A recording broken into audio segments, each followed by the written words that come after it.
Бұлт түсінде бұлт көру, халықты бақытқа жетелейтін ислам діні деп жорылады. Бұлт тіршілікті сусындататын болғандықтан Алла тағаланың мейірімі деп жорылады. Кейде бұлт ғылым мен білімді, сырды білдіреді.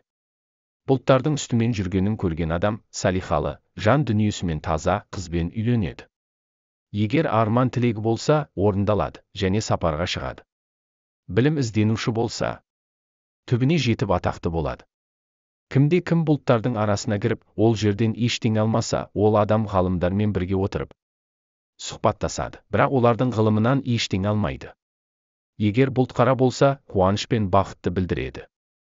Бұлтты көргенде жүрегінде қорқыныш болса, ол адамға қуатты адам тарапынан қорқыныш келеді. Кейбір түс жорушылар бұлтты мезгілінде көрсе, нығмет пен берекетке, мал-мүлікке ие болатынын білдіреді деп айтады.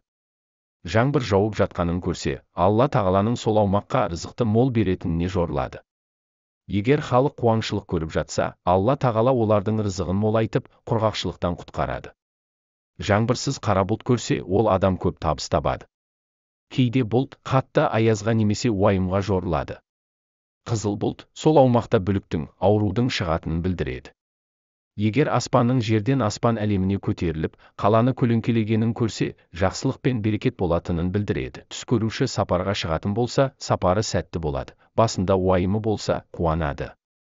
Қызыл бұлт жұмыссыздықты, қара бұлт қайғы мұңды білдіреді. Егер түсінде бұлттан бір нәрсе алғанын көрсе, ғылым мен білімде едәуір ілгерілейді деп жорылады. Бұлтқа мініп, үстінде жүргенін көрсе, ол адамның жақсылықты, сырды сезетінін білдіреді. Түсте бұлт көру 9 түрлі жорылады. Сыр, басқару ісі, мемлекеттің дамуы, мейірім, намыс, азап, жоқшылық, бәлекет және бүлік. Түсінде аспандағы бұлттың өзімен бірге қозғалғанын көрсе, ол адам молшылыққа жетеді. Бұлт аспанда қаптап, жаңбырдың орнына қар жауғанын көрсе, сол жерде бір бәлекеттің болатынын білдіреді. Бұлттан жаңбырдың орнына сүт жауғанын көрсе, берекетті, молшылық жыл болатынына, бал жауғанын көрсе, бақытты өмір сүретінінің белгісі.